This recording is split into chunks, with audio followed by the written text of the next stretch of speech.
Bom, eu nasci em Belo Horizonte, mas na verdade meus pais vieram de Manaus para minha mãe ter o parto em BH. Nessa época a gente morava em Manaus por causa do trabalho do meu pai. Meu pai era engenheiro e sempre mudou muito. Então a gente morou em Manaus, Fortaleza. Depois, quando eu tinha uns 7 anos de idade, a gente tornou Belo Horizonte nossa base principal. Na minha casa, nas minhas duas famílias, do meu pai e da minha mãe, todo mundo sempre foi apaixonado por comida. Todos os momentos de família, a comida era uma pauta. O que a gente vai comer, quem que vai cozinhar, onde que a gente vai sair pra almoçar, pra jantar. A família da minha mãe do interior, então muita comida boa de interior. Carne de panela. Minha avó fazia um macarrão de forno que eu, nossa, sonho com ele até hoje. Era a minha comida preferida na vida. Te amo, vó, onde quer que você esteja. A família do meu pai é de descendência italiana. Meu pai nasceu em São Paulo, então muito origem paulistana. Fazia muita massa, capelete, rondelli. O estrogonofe da minha avó Léo, maravilhoso. Ela colocava bacon no estrogonofe. Então eu cresci sempre em volta de muita comida. Então o momento da família era o momento cozinha e o momento comida. Então a gente ia pra Raposos, pra casa da minha avó, ficava todo mundo na cozinha. Minha avó cozinhando, minha tia minha fazendo pudim, a outra fazendo suco, a outra enrolando salgado, fazendo empadinha, e minha tia fazendo pudim que servia no dia seguinte. Na casa da minha avó, a mesma coisa, da minha avó Leonice, do meu pai. Minha tia chegava trazendo alguma coisa, minha avó tava na cozinha fazendo estrogonofe, a minha outra tia chegava de São Paulo trazendo um mundo de comida de estrada, sabe? Pão de queijo, etc e tal. Então sempre os momentos eram preparando comida ou comendo. Todo mundo na cozinha, gente, ia cozinhando, outro lavando louça. Era assim, a gente ficava todo mundo junto na cozinha lavando louça. Era tipo assim, minha tia lavando louça, 2 tomando café, uns meninos jogados no chão, deitados, brincando. E tipo assim, arrumando a cozinha, todo mundo junto, batendo papo, tomando café. Eu lembro disso na casa da minha avó Léo, em BH. Nas duas famílias, era sempre em volta de cozinha. E comendo, falando assim, o que a gente vai jantar? E o café da manhã de amanhã, vai comprar um pãozinho de queijo, vai dar um bolinho? Cara, eu sinto, né? Hoje todo mundo mora longe, eu encontro pouco as minhas famílias, eu sinto falta desses momentos. Na família da minha mãe, meu avô e minha avó já faleceram.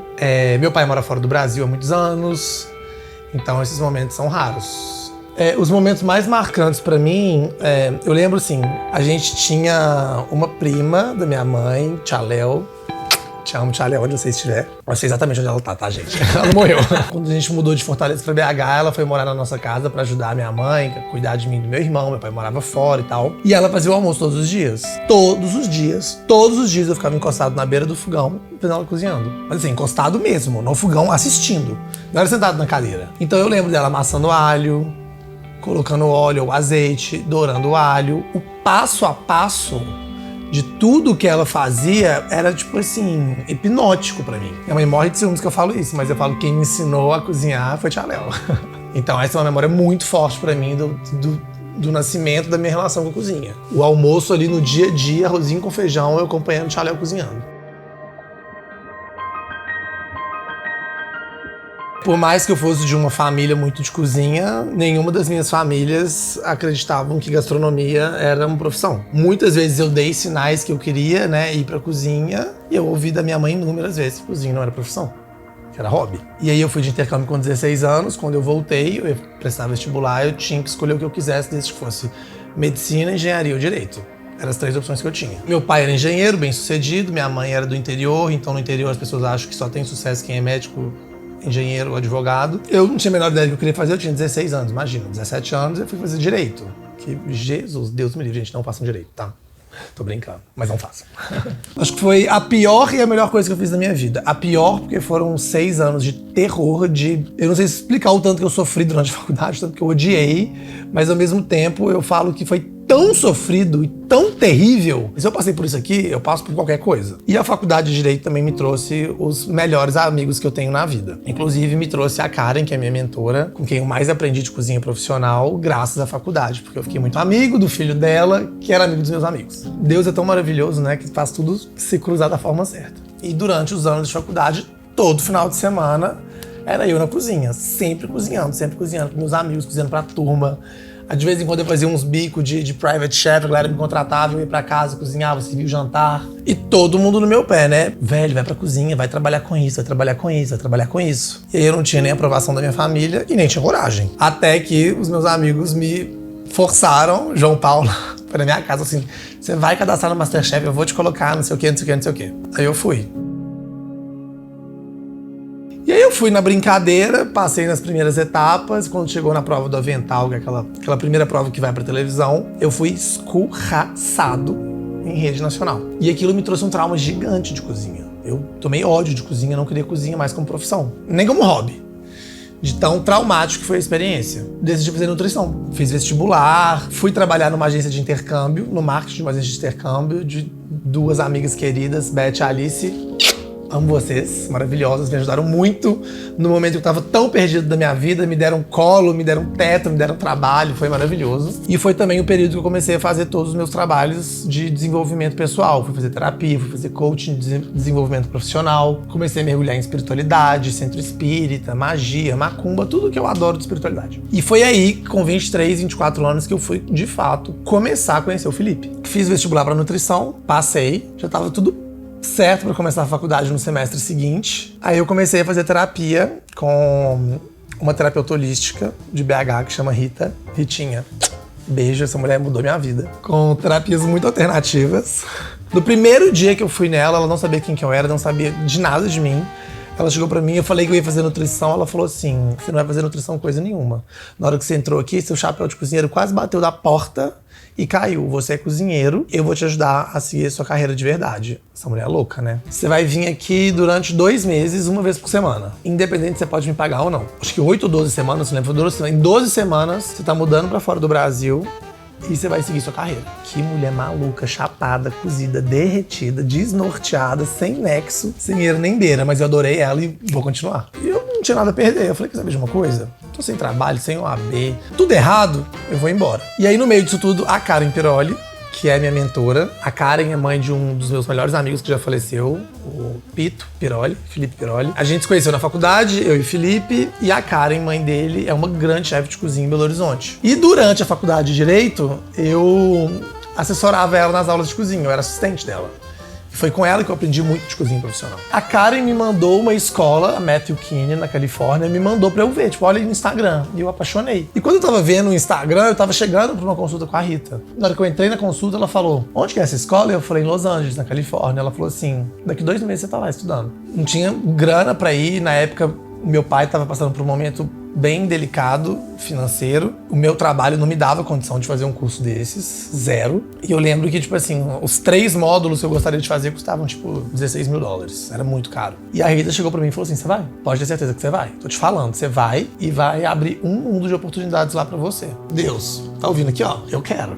Bora! Eu comentei disso com o Breno, só quem conheceu sabe, o cara ele era um anjo. Nutrólogo, trabalhava com medicina integrativa, muito meu amigo. Eu contei pra ele disso tudo que estava acontecendo. Ele falou, vai que eu pago. Aí eu falei, Breno, você tá louco, são $16 mil, é muita grana, você ficou louco? É muita grana pra você, eu posso te pagar.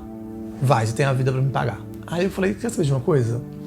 Vambora, se meteu louco. E a escola era em Venice Beach, que é uma praia em Los Angeles, e é super caro aluguel lá. Aí meu pai chegou pra mim e falou assim, meu filho, eu fui funcionário a vida inteira. Eu não quero que você seja funcionário, eu quero que você faça o seu negócio. Pode ir no banco, pega o empréstimo, que eu assino o empréstimo pra você. Aí eu lembro até hoje, a gente pegou um empréstimo, acho que era de $60 mil.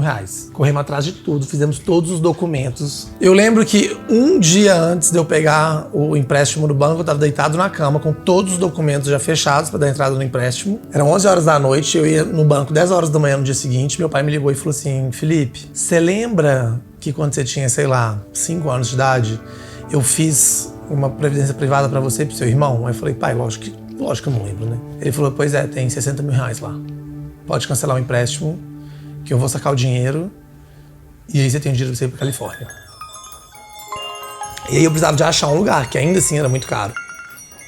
Aí eu fui num grupo de Facebook, brasileiros em LA, me jogaram num grupo de WhatsApp com 300 pessoas. Só galera, tipo, imigrante, tentando arrumar trabalho, não sei o quê.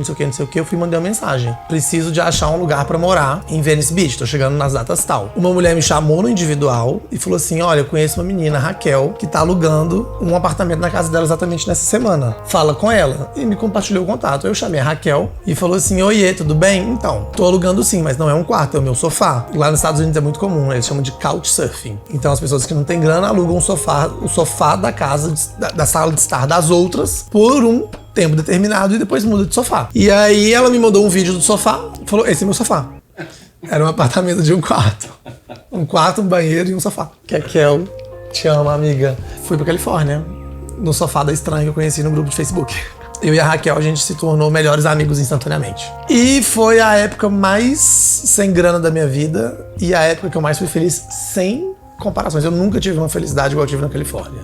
Aí fiz o curso, foi maravilhoso. E aí o Giacomo, marido da Raquel, chegou depois da viagem dele, falou que eu não podia ficar no sofá dele, eu ia ter que achar outro lugar pra morar. Só que eu pedi um tempo. E nesse tempo, eu e o Giacomo nos tornamos bons amigos. E o Giacomo era chefe de cozinha. Ele era chefe executivo do Grupo Soho House em Malibu. O Grupo Soho House hoje é uma das maiores marcas de restaurantes de hospitality do planeta. Ele trabalhava numa das casas mais exclusivas do grupo, que é o Soho House de Malibu. Para você entrar em qualquer casa do Grupo Soho House no mundo, você tem que ter a cota, né? Você tem que ser membro. E você pode ter o membership que dá acesso a todas as casas no mundo, você só não pode entrar em Malibu, que é onde atendiam as grandes personalidades das grandes áreas. Então, Steven Spielberg, os maiores jogadores da NBA, as Angels, todas iam pra lá. E aí ele chegou pra mim e falou assim, você quer ser um chefe de cozinha de verdade? Então você vai fazer um estágio comigo no Soho. Eu fui trabalhar no Soho House. Eu morava em Venice, o Soho House era em Malibu, mais ou menos 36 quilômetros de distância. Eu andava todos os dias 15 quarteirões, pegava um ônibus, mais 40 minutos de ônibus, chegava em Malibu, trabalhava até 1 da manhã. Chegava 1 da manhã, não tem ônibus pra voltar, né?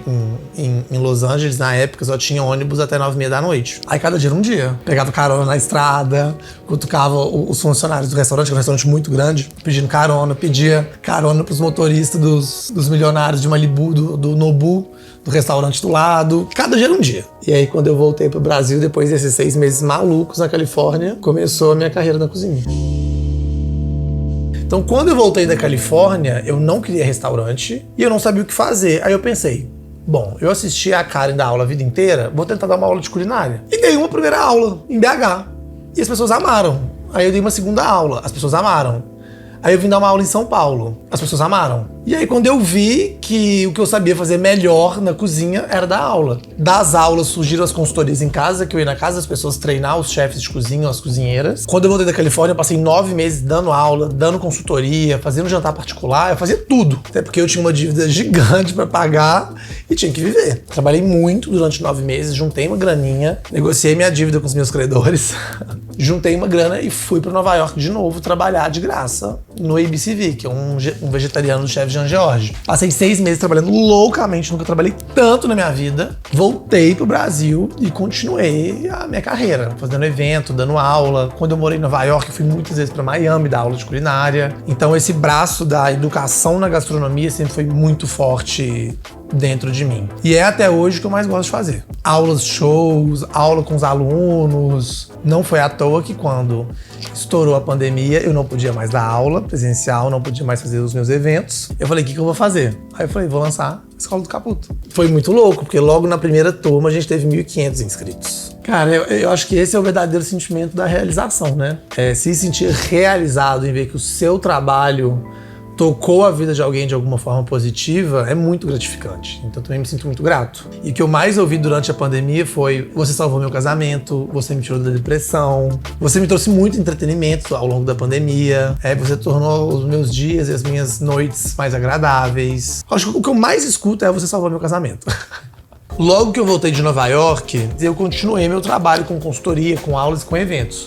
E sempre com essa parte de educação muito forte. E aí foi uma coisa meio que orgânica, né? Às vezes uma pessoa de uma marca ia na minha aula e pedia pra eu usar aquele produto na aula. Aí o diretor de marketing da empresa ia na aula e adorava, pedia pra eu gravar um vídeo. E como, né, eu sou uma pessoa muito antenada, eu sou da modernidade, de ver o que tá acontecendo, eu comecei a usar o Instagram pra divulgar o meu trabalho. Crio um conteúdo com o meu produto, uso meu produto na sua aula, me levar pra outros estados pra poder fazer eventos usando os produtos das marcas. Ao longo da pandemia eu fui contratado por inúmeras marcas nacionais e internacionais para fazer live, para criar conteúdo, para gravar receita, para fazer e-book. Eu sou muito agilizado, eu sou muito da correria, né? Então hoje eu tenho um time muito bom de produção de conteúdo, de cozinha. A Fabi, minha sous-chefe, o Ariel, meu produtor, a Bárbara, que é meu braço direito em tudo. Eu tenho agência de lançamento, então eu fui me equipando para me estruturar para conseguir fazer isso tudo. Então hoje eu tenho a Escola do Caputo, né? A gente está com um pouco mais de 1.000 alunos na escola matriculados, é um curso de recorrência. experiência. Eu comecei recentemente aqui, o Cozinha Sofisticadamente Simples no YouTube, que é o meu canal no YouTube. Eu tenho a criação de conteúdo no Instagram, tanto para as marcas quanto para mim próprio. Sou sócio hoje de uma marca que chama Green Table. Nós temos um restaurante em São Paulo, capital, 4 cozinhas de delivery e uma linha de congelados. Então, saber que o nosso trabalho toca de forma positiva a vida das pessoas não tem preço. Isso é muito gostoso.